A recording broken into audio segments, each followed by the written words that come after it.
On a dimly lit kitchen. A man in his early 40s sits alone at a small table, staring at a plate of food. His hands tremble slightly as he picks up a fork, then sets it down again. This is Marcus Chen, age 42, released from California State Prison just 6 months ago after serving 8 years for nonviolent drug possession. "I can't explain it," Marcus says to the camera. "I'm free. I have food. Real food.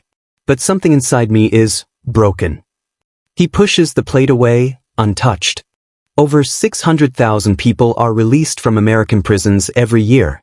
We celebrate their freedom, expect their rehabilitation, and wonder why so many struggle to reintegrate into society. But there's an invisible wound we rarely discuss, one that begins on their very first day of incarceration and follows them long after release. This is an investigation into the hidden crisis of prison nutrition, how the food served behind bars systematically damages mental health, and why those effects persist years after someone walks free. We'll examine the science, hear from those who've lived it, speak with experts who study it, and ask the question, are we setting people up to fail before they even leave prison? Let's rewind to understand how we got here. The year is 2008. The financial crisis hits, and state budgets across America face massive shortfalls. Corrections departments, already underfunded, make cuts wherever possible. One of the easiest targets, food. In Louisiana, the daily food budget per inmate drops to $1.41. In Alabama, it falls to $1.75. These aren't outliers, they're the norm. Some facilities serve meals for less than what you'd pay for a single candy bar. Dr. Sarah Patterson, a nutritionist who has studied prison food systems for over a decade, explains, when you're working with under $2 per person per day, you're not buying fresh vegetables. You're not buying quality protein.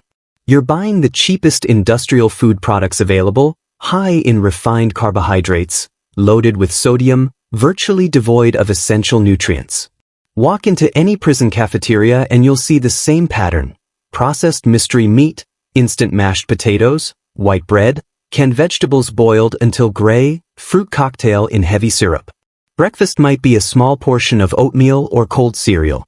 Lunch and dinner offer variations on the same theme, cheap, filling, nutritionally empty. Former inmate Jennifer Rodriguez, who served 5 years in a Texas facility, remembers her first meal. It looked like dog food. "I'm not being dramatic. Brown slop on a tray. I thought, I can't eat this." But you get hungry enough, you eat anything. The nutritional erosion. The system that produces these meals operates at an industrial scale with minimal oversight. Private contractors bid for multi-million-dollar contracts, promising to feed thousands for pennies. Quality control is virtually non-existent.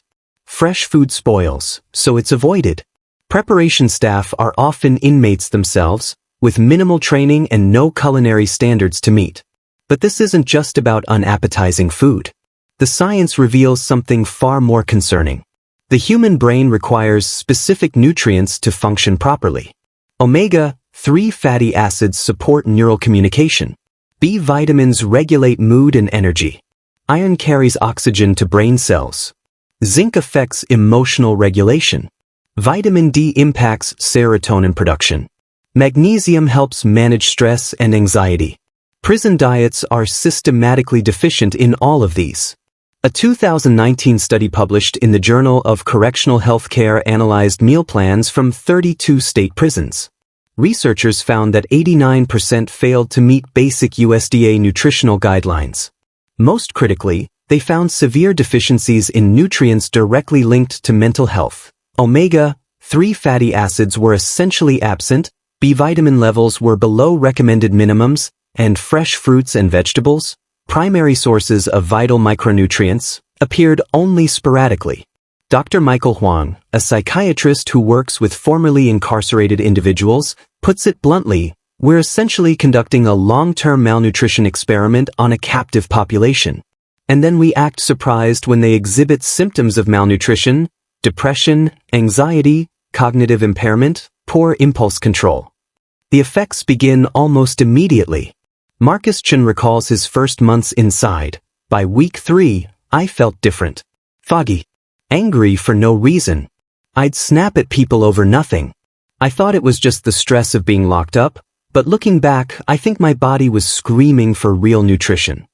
Jennifer Rodriguez experienced similar changes. I became this anxious, irritable person. I'd never had panic attacks before prison. Inside, they were constant. I couldn't focus.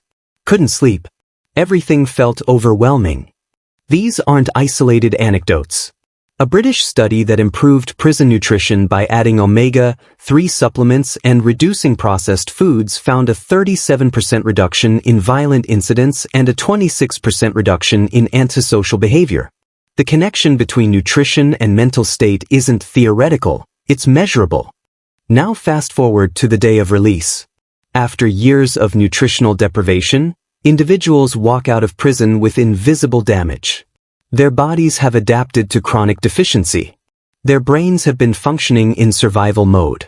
The psychological resilience required for successful reintegration, finding housing, securing employment, rebuilding relationships, requires mental resources they simply don't have. Dr. Patterson explains, imagine asking someone to run a marathon after they've been bedridden for years. That's essentially what we're doing.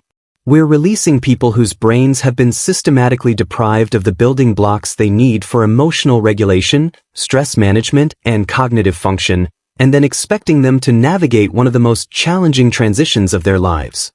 Marcus Chen's experience illustrates this perfectly. Upon release, he found a job at a warehouse. The work was simple, but he couldn't handle it.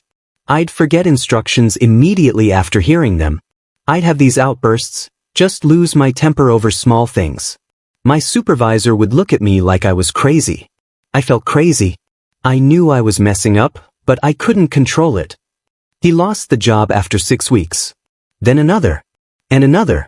I started thinking maybe I was just broken. Maybe prison changed me permanently. I didn't connect it to food until much later. The research supports this pattern. A 2021 longitudinal study followed 847 individuals for 2 years post-release. Those who reported poor nutrition during incarceration showed significantly higher rates of depression, 41% versus 23%, anxiety disorders, 38% versus 19%, and difficulty maintaining employment, 52% versus 34%, compared to those who had access to better nutrition.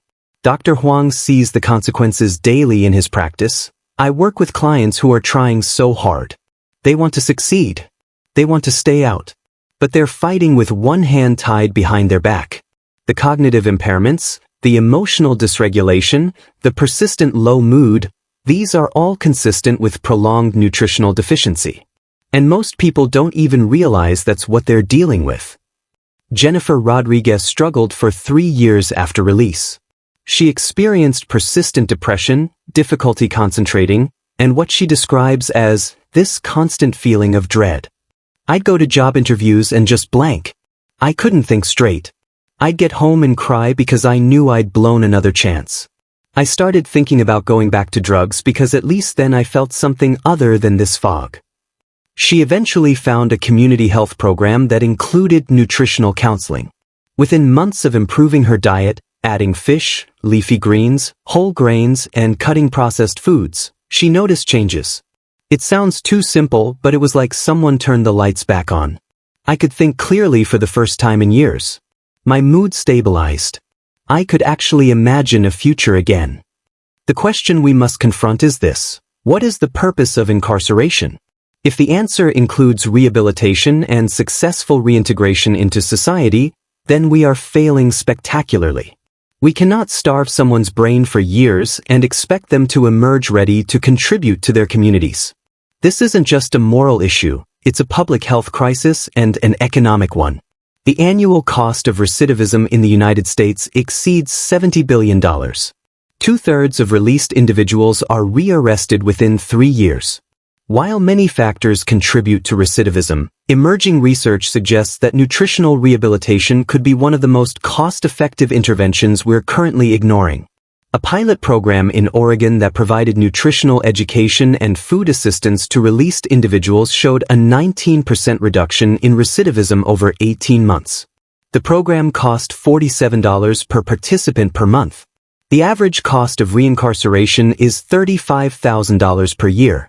Dr. Patterson advocates for systemic change. We need to reconceptualize prison food as a rehabilitation tool, not a punishment. That means adequate funding, at least $5 to $7 per person per day, nutritional standards with real oversight, fresh food procurement, and proper meal preparation. It means treating nutrition as seriously as we treat security. Some jurisdictions are beginning to listen. Maine recently increased its per-inmate food budget to $4.50 per day and implemented farm-to-prison programs. Staff report decreased violence and improved inmate mental health. North Dakota partnered with local farmers to provide fresh produce year-round. Early data shows promising results in both institutional behavior and post-release outcomes. Back in that dimly lit kitchen, Marcus Chen has learned to heal himself, slowly rebuilding what years of malnutrition took away. I'm on the other side now, he says. But it took me 4 years to get here. 4 years of struggling when I should have been thriving. How many people don't make it? How many go back inside because they couldn't overcome what the system did to their bodies and minds? Jennifer Rodriguez now advocates for prison food reform, speaking at legislative hearings and community events. People think I'm talking about making prison cushy. I'm not. I'm talking about basic human biology.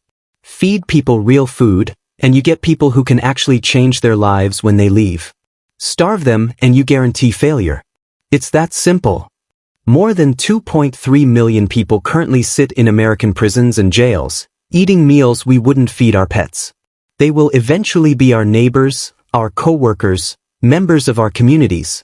The question isn't whether they deserve better food. It's whether we deserve the consequences of continuing to provide them with worse. The plates served behind bars today shape the society we'll live in tomorrow. It's time we started paying attention to what's on them.